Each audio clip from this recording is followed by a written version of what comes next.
Well, hi there. Welcome to Home Wizards, where we love to help you improve your home, improve your life. I'm Cindy Dole. I'm Eric Stromer. And you know, it's Halloween season. Eric, are you a little afraid? I'm a little frightened. When I came in today, I saw some cucarachas on the wall there and some scary pumpkins. They were rubber. Oh, really? Oh, so I didn't need to be afraid. There could be some real ones in that kitchen out there, but That's those true. were the rubber ones. Yeah. You've had some scary things happen, or at least to your friends. Yeah, I had a friend who was down south in an old antebellum mansion, and he'd gone home from college with his buddy, and they were out fixing their car, and all of a sudden they heard this woman running and screaming out of the kitchen. The door flung open, and it was the woman that was cleaning the house. And apparently all the cabinet doors flung open. All these plates flew out of the cabinets and went on the floor and broke, and they were freaked out and said this was the most unbelievable thing they'd ever seen in their life. It was like someone had decorated this house to look like ghosts had just come and made the kitchen a nightmare. So that sounds like a poltergeist. For it me, does. That's what it sounds like. It was we went to my childhood home. And we had a camera with us, with a psychic. And we thought, let's go back to the home before we were going to sell the home to see, because the stories were that my dad saw things, and that people living with him, taking care of him, saw things, and the doors would open and close. And so we went there. We went room by room, and my husband and I are like, I don't know. But we finally get to this one area, and it was at night. And we get to this one area in the family room where the psychic paranormal investigator says, I feel something kind of dark here. And as she was just talking about that, all of a sudden, all the lights and all the power in the house went, boom. Now, no. Could that be tied to something? Absolutely, yes, it could. Now, here's the other thing. My mom always smells the cigar that my grandpa used to smoke. Every couple of months, it'll show up. Like when she's in some sort of a crisis in her life, that smell comes into her life. All right, well, it could be something that you are smelling in your home. Maybe it's something that you're hearing or that you're seeing. Have you ever thought, maybe you're losing your mind, or maybe not. Maybe there's that unexplained. Well, enter Gary Jansen, who is an editor of a lot of religious and spiritual books. And he always has been a doubter until about 2007. And now he's written this book called Holy Ghosts, and it's a great, great book that talks all about the hauntings that he says are real in his own home that really was the home that he grew up in. So, Gary, great to have you here from New York. Hey, Cindy and Eric, thanks for having me on the show. So one of the stories that freaked me out the most was you were saying that all these things started to happen, but there was this toy, this doll, and it started to sing.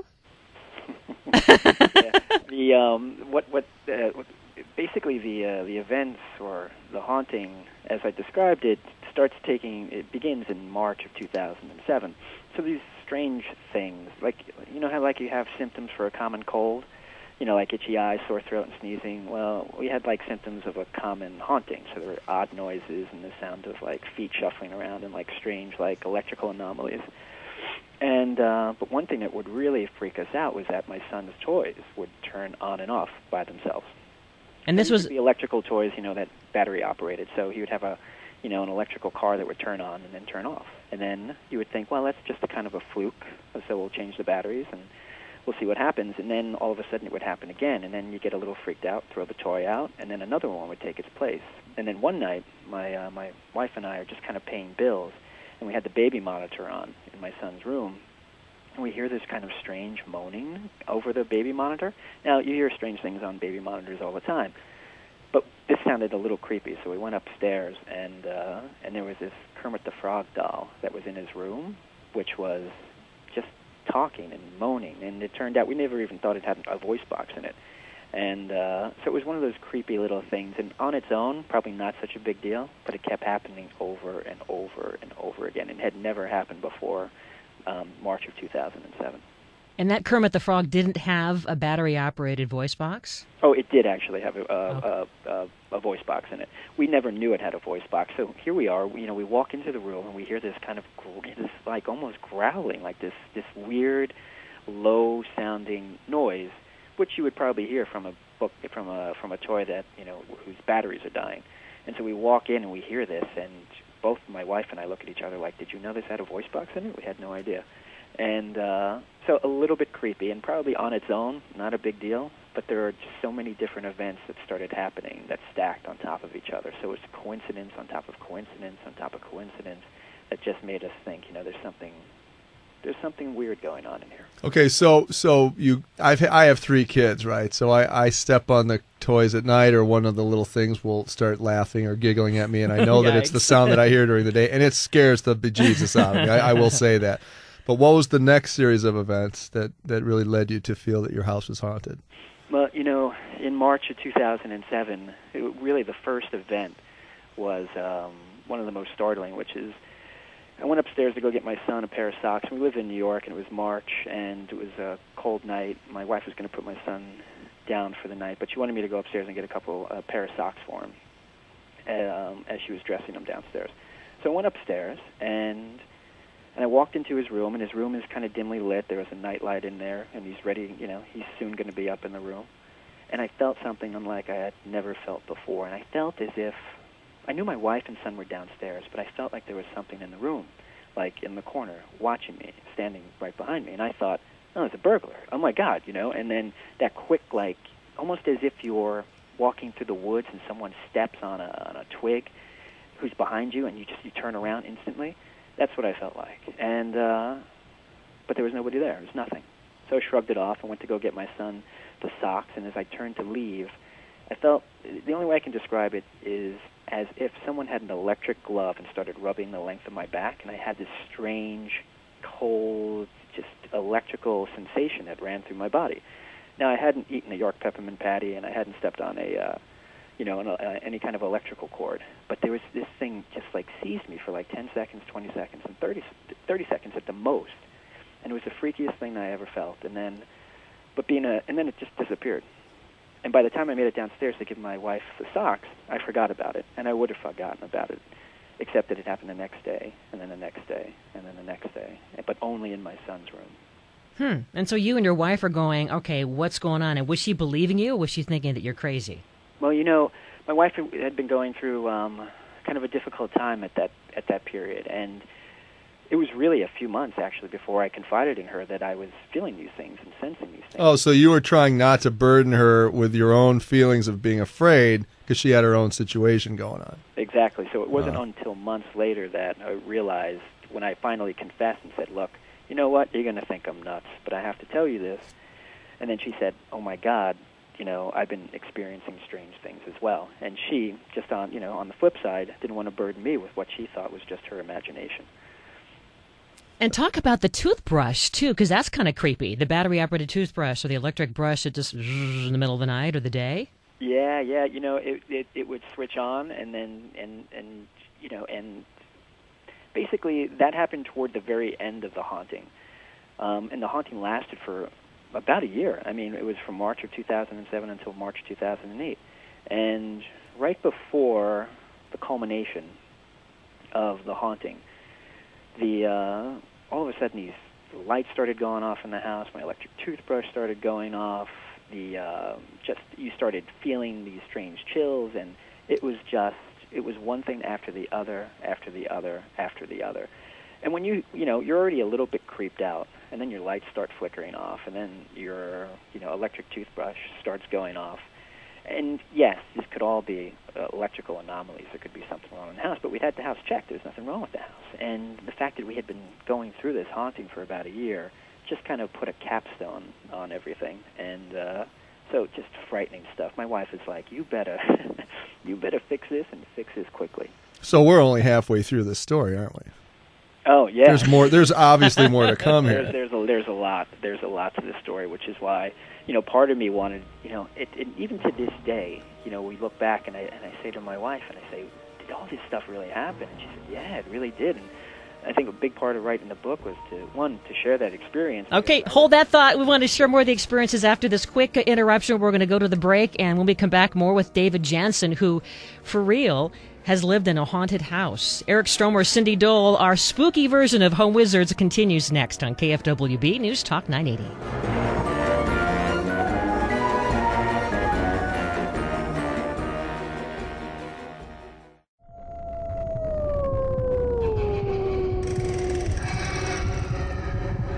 Welcome back to Home Wizards. Cindy Dole with Eric Stromer, where we love to help you improve your home and improve your life. And you're thinking, how is this improving my life? But all that howling. I know, but there's a lot of people who believe in ghosts. I want to say that at least 70% of us believe in that unexpected, that unexplained. And what if all of a sudden you just felt this tingling in your back, or all of a sudden, the drawers opened and closed, or someone passed on and then you thought that just in the corner of your eye, you saw them walk by? Yeah, or even like if I'm out hiking at dusk, I still have these images that come into my mind, and I get frightened, on occasion, where you just don't know what's going to come around the next bend. And I think it's sort of instinctual for all of us human beings. There's a fight or flight thing, and it plays into all that as well. So that adrenaline rushes every now and then. Well, I think with all the movies, too, we're kind of trained to be afraid of ghosts, but maybe not all ghosts we should be afraid of. No. But and I guess that's what we'll find out. We'll find out, because Gary Jansen has lived for a year in his home in New York. Gary, thanks for hanging out with us. And the book you've written, Holy Ghosts, really tells the whole thing. And it's such a cool book. But tell us about how in 2007, all these strange things are going on. And it's just going on for an entire year. So did you want to leave your house? Did you want to move out? Well, it was about 6 months before I became convinced that it could be something other than just stress or just my imagination. And so during that was kind of a period of denial about any of this stuff for at least half a year. And then once we had there was a scary event with my son and him freaking out about going back into his room, that I really became convinced, there's something freaky going on here. And it definitely came into my mind, do we move or do we not? But being kind of a stubborn person, I said, no, but I want to get down to the truth of this. What's going on here? And as you said, your first instinct is to be scared of ghosts, but do we really have to be? Mm-hmm. And so for the next 6 months, I did a lot of investigating of myself, on the paranormal and the supernatural, and what does this really mean? And this was your childhood home, and your mom would say, "Hey, Gary, this place is haunted, right?" And you're living in your childhood home. Yeah, exactly. When I moved in when I was about 6 years old, and it was a creepy old house. It was an old hippie house that had a notorious past, and lots of stories centered around it.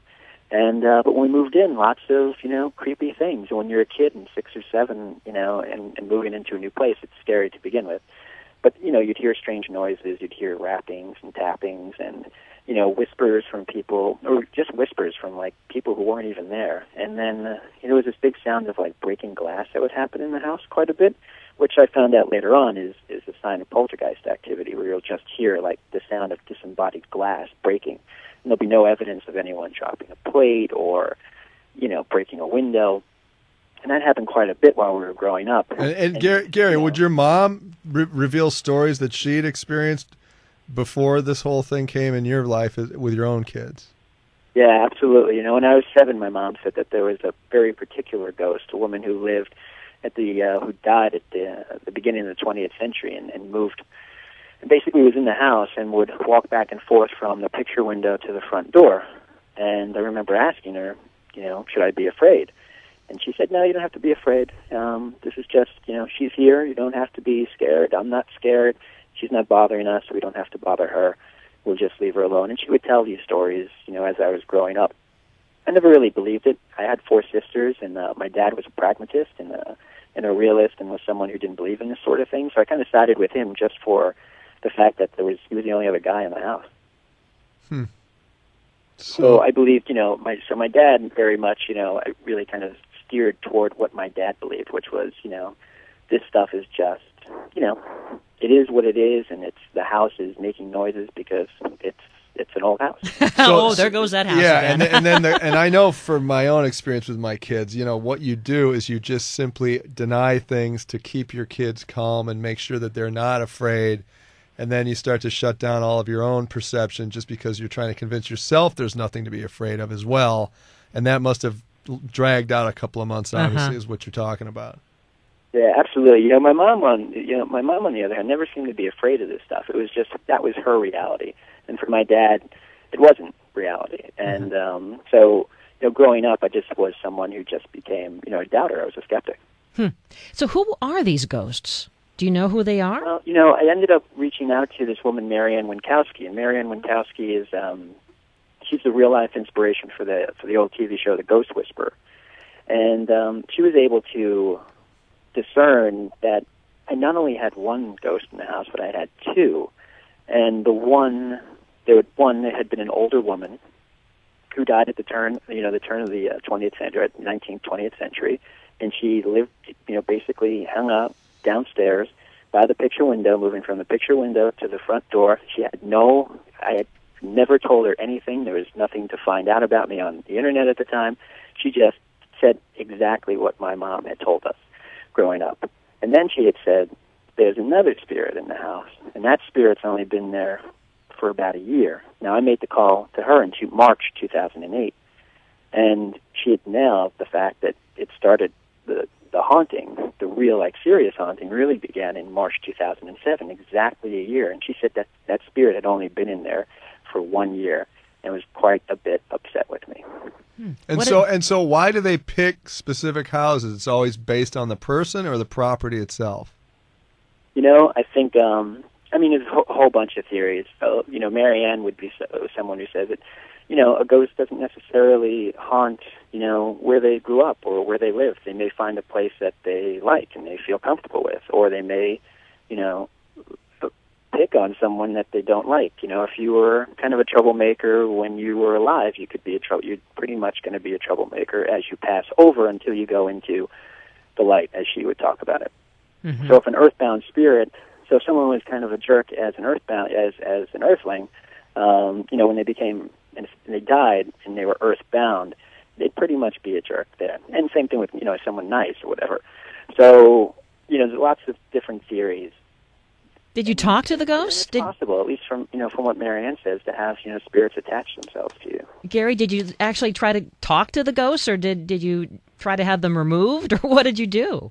Yeah, no, Marianne, her suggestion was don't talk to ghosts, because if you talk to ghosts, you give them more energy, and you don't want to do that, especially if you want to get rid of them, and you should get rid of them. And she believes, if someone is earthbound, then they don't belong here. They're here for a reason, and, this is an opportunity for us to, help them cross over. It's very, very akin to, the Catholic idea of purgatory. So you have these kind of restless spirits that need help, and you pray for them, and you help them go to heaven.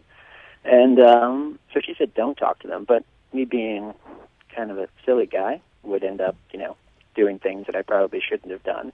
And then learning my lesson and realizing, here's an opportunity to cross these ghosts over. I'll go by Marianne's lead and see what happens. So your family would ultimately start saying, stop provoking the ghost, honey. It's time for the ghost to go. And you'd be like, yeah, you watch this. And then, hey, you little, right? So you did reach out to the ghost. What did you say to them? And then did they respond to you, or what goes on? How do you have that dialogue?